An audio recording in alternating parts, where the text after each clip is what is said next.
در خدمت یکی از بانوان وکیل هستیم، سرکار خانم هورا سپر. سلام خدمت همه دوستان. به 57 چرا رشته حقوق؟ هیچ شکی به دلت نیفتاد؟ واقعا دلم میخواست دانشجوی حقوق باشم. میخوام برگردیم به دوره 18 سالگی. میشنیدم که ممکنه کار قضایی، کار حقوقی برای زنها خیلی سخت باشه. رشته حقوق به طور کلی رشته سختیه. و گریه کردم و گفتم که دکتر نکنه من برای حقوق ساخته نشدم.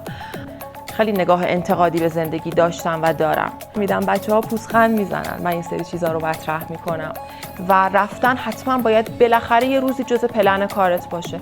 نه، شما میتونی با همین رشته حقوق توی ایران یه زندگی باثبات جذاب برای خودت بسازی. ولی خب اینجا باید یه سری افشاگری ها مثلا صورت بگیره. الان تجربه من 32 ساله الان به دخترای 18 ساله، 19 ساله، 20 ساله‌ای که دارن وارد دانشگاه میشن اینه.